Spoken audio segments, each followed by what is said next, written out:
Qué lindo escuchar la palabra de Dios, qué lindo ver cómo seguimos avanzando en este libro, en este Evangelio de Lucas.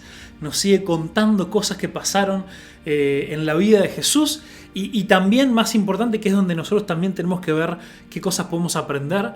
Vamos viendo las cosas que pasaron en la vida de las personas que se encontraron con Jesús. Por eso queremos ver 3 tipos de encuentros que personas tuvieron con Jesús el día de hoy. Ya estuvimos escuchando la palabra, estuvimos viendo esta historia de cómo cuando se cumplió el tiempo, Jesús, más o menos unos 40 días del nacimiento de Jesús, es que estaba esta costumbre, esta ley judía en realidad, que tenía que ir la familia y llevar un sacrificio al templo, un sacrificio de purificación se le decía, y ahí incluso vemos cómo la familia de Jesús es una familia pobre, porque si vamos a la ley judía, que eso lo encontramos en el libro de Levítico, vemos que en realidad había un par de opciones. También estaba la opción de sacrificar un cordero, pero ellos van por la ofrenda más económica, llamémosle, y no es que estuviera peor, sino que tenía que ver también con los recursos que ellos tenían, mostrándonos que eran realmente una familia humilde. Y cuando llegan al templo, tienen 2 encuentros ahí muy particulares. Ya estuvimos leyendo el encuentro que tuvo Jesús y su familia con Simeón y además con Ana. 2 de estas personas que estaban constantemente en el templo, estaban ahí buscando de Dios. Y en la tercera historia vemos a Jesús ya crecido, con 12 años, que es increíble, esa historia está tremenda. Jesús va con sus padres a la fiesta de la Pascua, van a Jerusalén, participan de todo, y claro, todo el mundo andaba por ahí, para arriba y para abajo, arranca la caravana que se van todos de vuelta para Nazaret, y los padres confiados, Jesús siempre se portaba bien, escuchame, no va a pasar nada con él. Y de repente cuando quieren acordar no lo encuentran por ningún lado. Y Jesús, ¿dónde está? Y empezaron a buscar y no estaba. Y resulta que Jesús se había quedado en Jerusalén y estaba ahí en el templo también, aprendiendo, haciendo preguntas, también él comentando, dejando a la gente asombrada del conocimiento de este niño o de este adolescente ya prácticamente. La primera característica que quiero ver en cuanto a estos encuentros con Jesús, que quiero que aprendamos cosas de estas personas que tuvieron un encuentro con Jesús, es que me llama la atención que estas 3 historias, antes de terminar el capítulo 2, se dan las 3 historias en el templo.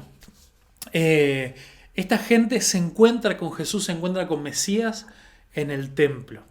El templo, ya lo hablamos hace unos domingos atrás, representa o era literalmente en ese momento el lugar físico donde los judíos entendían, o donde pasó por muchos años, lamentablemente para este momento, para los judíos, no era algo que se diera tan así, bueno, es discutible, pero bueno, donde al momento de la construcción del templo, del tabernáculo, era antes, que era lo mismo que el templo, pero en forma de carpa, para que se pudiera desarmar y mover por el desierto, donde habitaba la presencia de Dios. El domingo pasado vimos cómo el nacimiento de Jesús también se habla en el Evangelio de Juan como que Dios hizo un tabernáculo, se hizo un templo entre nosotros, vino a habitar, trajo su presencia entre nosotros. Y vemos cómo estos encuentros, el encuentro con Jesús se dio en el templo. Y de la misma manera, quiero que vos pienses que el lugar donde Dios quiere que te encuentres con Él es en el templo. Y algunos me van a decir, ¿cómo? Pará, ¿de qué me estás hablando? ¿Cómo el templo? Aparte ahora que estamos cada uno en nuestra casa, en nuestra cuarentena, que todavía no nos podemos reunir como iglesia, ¿cómo me vas a decir que el lugar donde nos podemos encontrar con Jesús es en el templo? Mirá, te entiendo y en realidad tenés razón en algunas cosas. Mirá, la Biblia nos enseña que ahora, desde que Jesús vino, murió y resucitó, desde que el Espíritu Santo está en cada una de las personas que nosotros le entregamos nuestra vida a Cristo, le dijimos, Jesús, yo te quiero seguir. Las personas que recibimos el perdón de nuestros pecados por la gracia de Dios, confiando nosotros en Jesús por el perdón de nuestros pecados, la Biblia nos enseña de que en ese momento el Espíritu Santo viene a nuestra vida y nosotros nos convertimos en un hijo de Dios, en una hija de Dios y comenzamos una vida nueva. Y en esta vida nueva el Espíritu Santo está en nosotros, habita en nosotros. Y la Biblia también nos enseña, en pasajes como algunos de Primera de Corintios, de que a partir de entonces nuestro cuerpo se convierte en el templo mismo de Dios. Donde Dios habita, si tenemos el Espíritu Santo en nosotros, Dios habita en nosotros. Por lo tanto, en cierta forma, cada uno de nosotros nos enseña la Biblia que somos el templo de Dios. Pero además, también se nos habla de la iglesia, cuando la iglesia se junta, como también el cuerpo de Cristo, el mismo lugar donde hoy Cristo no está con nosotros físicamente, pero sí donde nosotros como iglesia somos sus representantes, somos sus brazos, sus pies, donde Jesús es la cabeza, pero nosotros vamos conformando el resto del cuerpo. Y también nosotros en ese sentido como iglesia, no como iglesia como en un edificio, como un lugar físico, sino en nosotros como la iglesia de Cristo, como esta comunidad que somos ahora el templo de Cristo. Y cuando las personas se quieren encontrar con Jesús, es bueno que puedan venir al templo, no al edificio hecho de ladrillos con manos humanas, sino a la comunidad de personas que han decidido seguir a Jesús, a la comunidad de personas en las cuales habita el Espíritu Santo y somos el templo de Dios. Cuando nosotros somos iglesia, no que vamos a la iglesia, sino que somos iglesia, estamos siendo templo de Dios. Dios está habitando en nosotros. Dios está haciendo parte de las cosas que hacemos. Y en este lugar, en este contexto, es donde la gente se encuentra con Dios. Hemos hecho un énfasis demasiado grande por mucho tiempo, la iglesia ha hecho, en nuestra relación personal con Jesús, que es completamente cierta. Yo no le quiero quitar nada a todo eso. Cada uno de nosotros tiene que tener la disciplina de buscar a Dios, de leer, de orar, de pasar tiempo, cada uno de nosotros cultivando nuestra relación con Dios. Pero hemos hecho tanto énfasis en eso que le hemos quitado todo el peso a la importancia de vivir nosotros en comunidad, de depender los unos de los otros.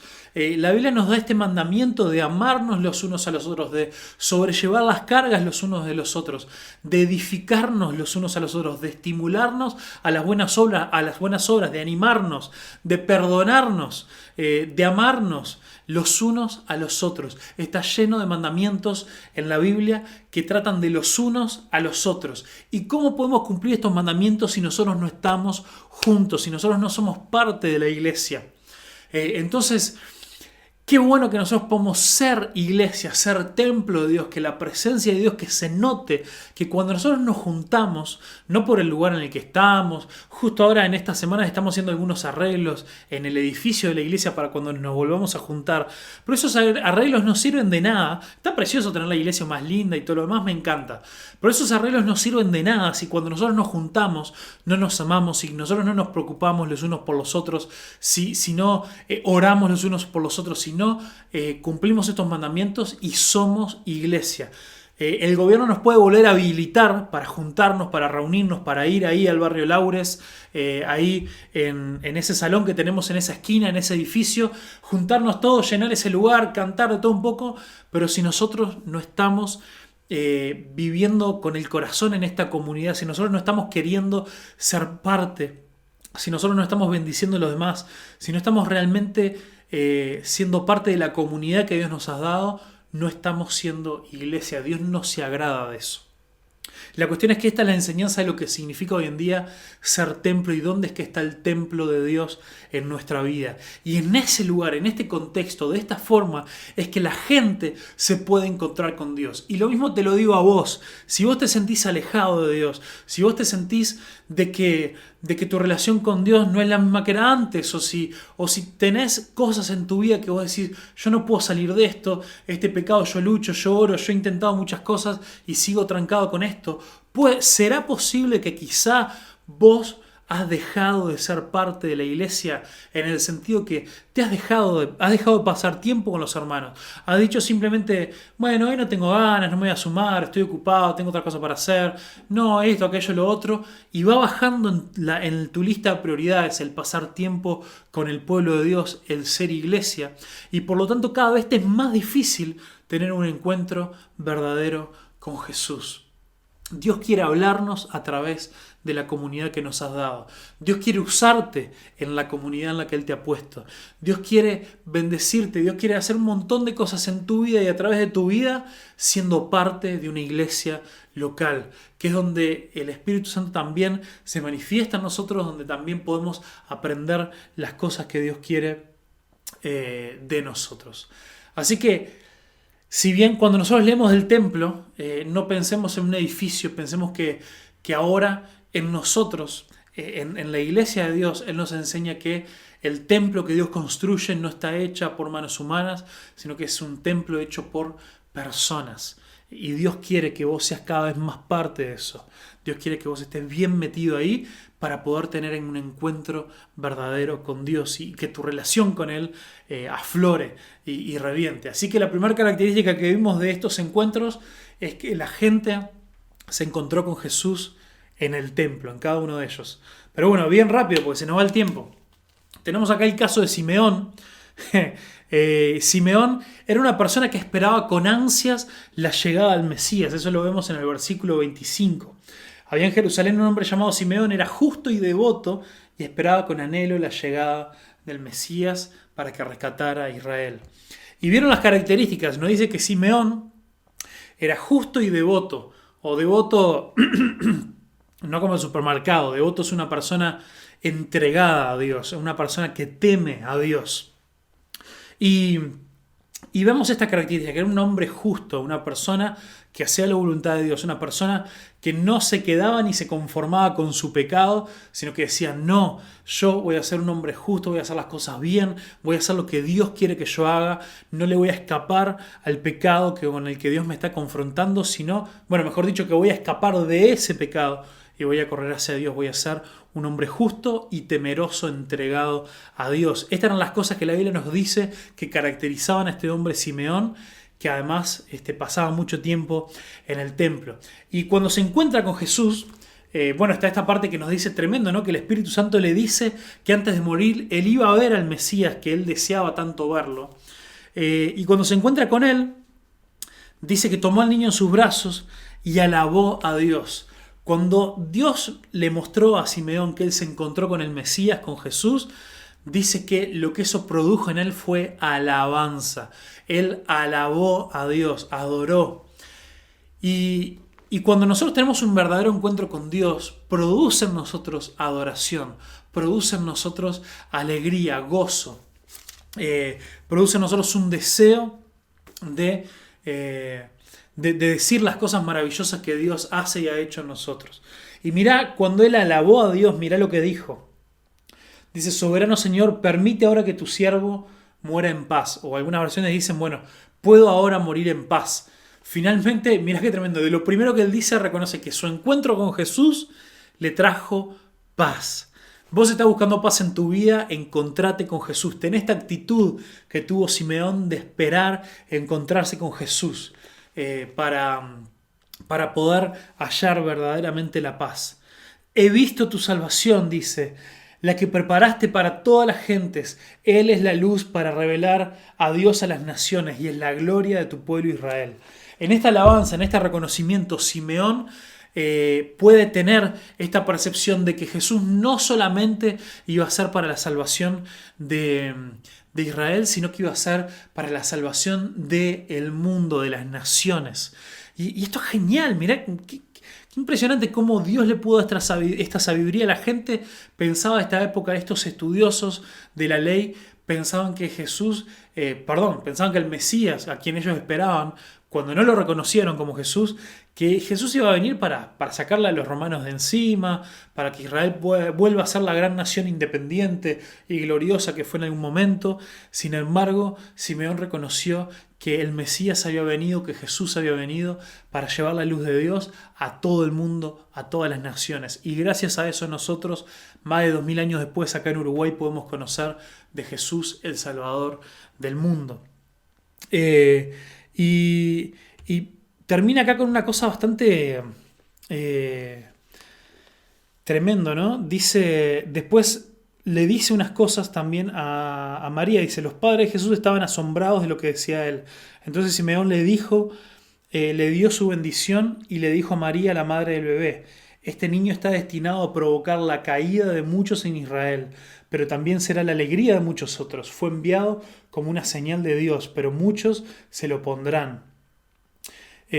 Simeón sabía, el Espíritu Santo le estaba mostrando a Simeón que la venida de Jesús, a pesar de que todos lo estaban esperando, todos estaban esperando la venida del Mesías, pero de la forma en la que Dios lo hizo, enviando a Jesús, no todos lo iban a querer, mucha gente lo iba a rechazar, que algunos se iban a oponer.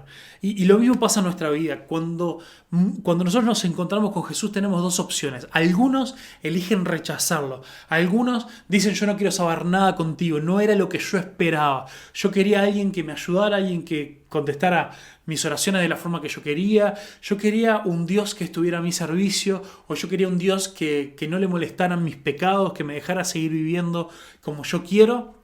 Esa fue la actitud de la gente que rechazó a Jesús. Y esta gente se le opuso, y también se le opuso a aquellos a quienes recibieron con alegría el mensaje de salvación. Entonces, esto también es algo tremendo que Dios le muestra a Simeón, de que el mensaje de Jesús iba a traer gran conflicto, iba a traer grandes peleas, iba a ser la caída de muchos, como dice ahí, pero para otros iba a ser de gran alegría, para aquellos que recibieron el mensaje. Y en el versículo 35 dice: como resultado saldrán a la luz los pensamientos más profundos de muchos corazones, y una espada atravesará tu propia alma. Acá le está hablando a María, y es una especie de profecía en la cual le avisa de que la vida de Jesús le iba a traer mucho dolor a ella. Y enseguida podemos imaginarnos la escena de Jesús en la cruz, de una madre teniendo que presenciar el asesinato más cruel de la historia sobre la vida de su hijo. Ni que hablar que eso fue algo que perforó su vida, su alma como una espada, y que le causó tremendo dolor. Pero que fue necesario para traernos salvación y vida a nosotros. Y ahí dice, pero dice: como resultado saldrán a la luz los pensamientos más profundos de muchos corazones. Acá nos habla de los corazones de todas las personas que rechazaron a Jesús, que ellos decían esperar al Mesías, decían querer hacer la voluntad de Dios, pero en realidad la venida de Jesús demostró que era todo lo contrario, que era mentira, que ellos no querían encontrarse con Jesús, que ellos lo que querían era vivir su vida a su manera. Y lo mismo pasa en nuestra vida. Cuando Jesús se encuentra con nosotros, cuando Dios nos habla, cuando Él dice: yo quiero entrar a tu vida, quiero cambiarte, quiero que me entregues tu vida, te quiero transformar, lo mismo pasa en nuestro corazón, se revela lo que realmente queremos. Muchos de nosotros decimos que nos queremos encontrar con Jesús, decimos que queremos tener una vida diferente, decimos que estamos cansados de lo mismo, decimos que queremos cambiar y queremos mejorar, pero la verdad es que no estamos dispuestos. La verdad es que cuando Jesús nos confronta, sale de nuestro corazón la verdad, sale que yo quiero seguir haciendo lo que quiero, yo quiero hacer lo que a mí se me antoja, yo no quiero seguir a Jesús, yo quiero aprender de Jesús, quiero ir a la iglesia, quiero cantar unas canciones, quiero tener amigos nuevos, quiero la situación que sea, pero no estamos dispuestos a seguir realmente a Jesús. Y la palabra de Dios, la vida de Jesús nos confronta, y de ahí salen nuestros verdaderos deseos del corazón. Qué fuerte. Pero dice también, ahora pasamos al segundo encuentro con Jesús, que fue el de Ana. Y Ana, vemos dos cosas ahí. Dice que en ese tiempo también estaba Ana, que era una profetisa muy anciana, hija de Fenuel de la tribu de Aser. Y de su esposo había muerto, y bueno, nos cuenta que fue una mujer viuda la mayor parte de su vida, pero que constantemente estaba ahí en el templo. Ella estaba ahí, nos dice que era profetisa. Ya hablamos la otra vez que los profetas eran aquellos que le hablaban al pueblo de parte de Dios, y no se nos cuenta más nada de ella, no se nos cuenta de qué forma ella llevaba a cabo este oficio de profeta, cómo lo hacía, a quién le hablaba, qué tan seguido lo hacía, qué eran las cosas que Dios le había dado a ella para comunicar. No lo sabemos, pero solo sabemos una cosa. Nos dice ahí que ella era una persona dedicada al ayuno y la oración. Qué tremendo, la otra característica de estas personas que se encuentran con Jesús y Dios les muestra quién Él es a pesar de que era difícil de reconocer por ser un niño. Nos dice de que Ana era una persona dedicada al ayuno y la oración. Muchos de nosotros decimos que queremos que Dios nos hable, decimos que queremos tener un encuentro con Dios, pero no pasamos tiempo en oración. No tenemos disciplina con nosotros mismos. Esta semana me tocó a mí, me di cuenta, el otro día lo hablé con alguien, me di cuenta de que estaba perdiendo mucho tiempo en YouTube. Nosotros no tenemos tele, así que no perdemos tiempo mirando cable. No tenemos acceso a Netflix, pero la verdad que hace tiempo que no me llama mucho la atención mirar películas o series, pero sí me he enganchado mucho con muchas personas que sigo en YouTube, aquí y allá, canales, esto, aquello, lo otro, con la excusa que son videos cortos, uno mira uno, pero después te enganchas con otro y otro y otro y otro y otro.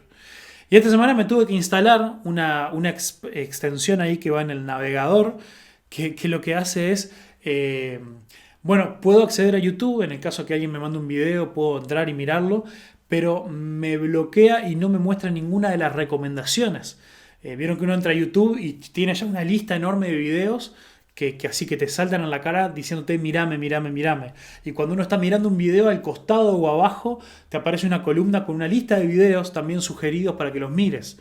Bueno, conseguí una aplicación que me bloquea todo eso y en estos últimos días he podido no perder tanto tiempo en eso y también pasar más tiempo un poco más leyendo y orando, porque Dios también me habló que esto era una forma en la que yo estaba desperdiciando mi tiempo y no preparando mi corazón para poder encontrarme con Jesús. Así que te animo a que pienses qué cosas te están distrayendo en tu vida y qué cosas vos tendrías que apartar para que puedas ser como Ana, una persona que pasa tiempo en oración, que tiene la disciplina del ayuno. Cada tanto que sabemos lo que creo que muchos de nosotros tenemos que crecer, tenemos que pensar en practicarlo más. Como me ven, no soy alguien que practique el ayuno muy seguido, pero es algo en lo que reconozco que debería crecer. Hubo momentos en nuestra vida con Pau donde éramos más firmes en ponerlo en práctica, en buscar de Dios también de esa manera, pero ahora quizá yo por lo menos personalmente lo he dejado un poco más de lado. Son cosas que a mí también me van confrontando de la palabra de Dios. Y cuando Ana se encuentra con Jesús, con el bebé, nos dice algo muy, muy interesante. Dice que llegó justo en el momento en que Simeón hablaba con María y José y comenzó a alabar a Dios. Y habló del niño a todos los que esperaban que Dios rescatara a Jerusalén. Vieron que les dije que nosotros no sabemos mucho de Ana, dice que era profetisa, pero no sabemos cuáles eran los mensajes que Dios le daba para la gente. Ahora, una cosa tenemos clara, a partir del día que ella se encontró con Jesús, no tuvo otro mensaje que hablarle a todo el mundo de este niño, de decirle: el Mesías llegó, yo lo vi como un bebé, acá en el templo va a crecer y va a ser la salvación para Israel. Y de todos los mensajes que ella haya tenido de parte de Dios para darle al pueblo, el más importante, el más glorioso, el más impresionante que jamás tuvo fue proclamar y anunciar que Jesús había llegado. El encuentro con Jesús transformó la vida de Ana y de Simeón para siempre. Ellos fueron transformados, recibieron la paz, pudieron alabar. A Ana le produjo la proclamación. El encontrarse con Jesús no le permitió callar. Ella tenía que hablar, tenía que contar de Jesús a otras personas. Lo mismo en nuestra vida. Nosotros tenemos que pensar, a ver, a quiénes Dios nos está poniendo adelante para que le podamos contar de Jesús, de quién Jesús es, de lo que Él está haciendo en nuestra vida, que podamos hacer discípulos de otros, que podamos contarle a otros las grandes cosas que Jesús tiene preparadas para nosotros y cómo Él quiere darnos salvación a cada uno de nosotros. Y por último, quiero que veamos esta última parte de cuando Jesús se encuentra con los maestros de la ley. Ya vimos cómo era la historia. Jesús vuelve más grande a los 12 años para Jerusalén con sus padres para la fiesta de la Pascua que se hacía ahí en Jerusalén en el templo. Al terminar, los padres se van y Jesús se queda por ahí y bueno, los padres se dieron cuenta medio tarde de que él no andaba en la caravana entre toda la gente. Pero miren qué diferencia esta gente con la que Jesús estuvo. Dice, 3 días después, en el versículo 46, por fin lo encontraron en el templo, sentado entre los maestros religiosos, escuchándolos y haciéndoles preguntas. Todos los que lo oían quedaban asombrados de su entendimiento y sus respuestas. Y no se nos dice más nada de esta gente. Imagínate, Simeón y Ana se encontraron con un Jesús bebé que no sabía ni hablar. Y esta gente se encuentra con un Jesús ya casi adolescente, que los dejó asombrados de la forma en la que él hablaba, pero ellos no lo reconocieron como Señor. El Espíritu Santo no les habló y no les mostró de que estaban delante del Mesías. Y esta era gente que se dedicaba a eso, se dedicaba a estudiar la Biblia, se dedicaba a analizar estas profecías, las cosas. Era gente que se suponía que también estaba esperando la venida del Salvador, del Mesías. Sin embargo, vemos este gran problema de que estas personas se quedaron asombradas por lo que él decía, por las preguntas que hacía, por los comentarios que tiraba. Y está lleno en este mundo de personas que saben de Dios, de personas que dicen estar asombradas por qué bueno que es Dios, qué bueno que es Jesús, qué lindas enseñanzas, los valores que enseña y todo lo demás, pero son personas que el encontrarse con Jesús no les produjo nada. Estas personas solamente estaban asombradas, qué tremendo este gurí, lo bien que habla, pero no lo pudieron reconocer como nada más que eso, como un niño interesante, como un niño que tenía buenos comentarios para hacer. No lo pudieron reconocer como lo reconoció Simeón y Ana, como el Mesías. Y creo que la gran diferencia está en la actitud. Acá no se nos dice nada. De Simeón y de Ana se nos cuenta cómo ellos estaban preparados para encontrarse con Jesús. Simeón era una persona devota, entregada a Dios y un hombre justo. Y Ana era una persona dada a la oración y al ayuno. Estos hombres no se nos dice nada, solamente sabemos que sabían mucho. Y el conocimiento es buenísimo, me encanta estudiar la Biblia, me parece que nosotros tenemos que basar nuestra vida en el conocimiento, en el profundizar más sobre la palabra de Dios, pero eso nunca puede ser, nunca puede sustituir lo que eso va a producir en nuestro corazón. Si nosotros solamente nos quedamos con el conocimiento, pero no dejamos ni buscamos que Dios nos impacte y nos transforme, nuestra vida va a quedar siempre igual. Yo quiero estar preparado para encontrarme con Jesús, para que Él me hable, para estar frente a Él y que produzca cosas en mí, que produzca como adoración, alabanza, como produjo en la vida de Simeón, que como produjo en la vida de Ana, ella salga proclamando, gritando lo tremendo de este niño. Sin embargo, en la vida de estas personas, bueno, ahí simplemente nada, se fueron. Jesús se fue y ellos quedaron ahí diciendo, mira qué niño interesante. No parece que el encuentro con Jesús haya producido en ellos nada más que eso. Y bueno, tenemos este encuentro esta escena tan bizarra, tan rara, ¿no? Con estos padres, con José y María, que finalmente encuentran a Jesús y le dicen, che, ¿qué onda? ¿Por qué te fuiste? ¿Dónde estabas? Y Jesús les dice... Dice en el versículo 48, sus padres no sabían qué pensar. Hijo, ¿por qué nos has hecho esto? Le dijo su madre. Tu padre y yo te hemos estado buscando por todas partes. ¿Por qué tuvieron que buscarme? Les preguntó Jesús. ¿No sabían que tengo que estar en la casa de mi padre? ¡Wow! Rarísima la respuesta de Jesús. Es tremendo y después dice, pero ellos no entendieron lo que les quiso decir. Luego regresó con sus padres a Nazaret y vivió en obediencia. Está bueno, pues Lucas nos aclara, mirá que Jesús no era desobediente, que se había escapado por ahí. Él vivió en obediencia y honrando a sus padres. Y dice, y su madre guardó todas estas cosas en el corazón. Jesús crecía en sabiduría, en estatura y en el favor de Dios y de toda la gente. Y Jesús les tira esta pregunta. ¿Por qué me buscan? ¿Por qué es que no me podían encontrar? No saben, no me conocen de que si en algún lugar iba a estar yo, iba a ser en el templo, iba a estar en los negocios de mi Padre Dios, iba a estar haciendo su voluntad, queriendo aprender, conocer, enseñar, que yo quiero estar en estas cosas. ¿Por qué demoraron tanto en encontrarme? Tenía que ser obvio para ustedes, que son mis padres y me conocen, que iba a estar acá. Y creo que esa pregunta es reflejada hacia nosotros. Y cuando nosotros queremos tener un encuentro con Dios, un encuentro con Jesús, y andamos luchando, que no sé, que no me sale, y que no puedo, y que no lo siento, y que ya mi relación con Dios no es como la que era antes, tenemos que reaccionar y decir, nosotros sabemos dónde encontrar a Jesús. Nosotros tenemos todas las herramientas para hacerlo. Acá nos dice que Simeón, la característica de él, de su vida, es que era un hombre justo y un hombre temeroso de Dios, un hombre devoto hacia Dios, que Ana era una mujer dada a la oración. Y tenemos estas herramientas en las cuales nosotros sabemos, ¿querés tener un encuentro con Dios? Bueno, dejá de hacer lo malo. Si ella te ha mostrado cuál es tu pecado, abandonalo una vez.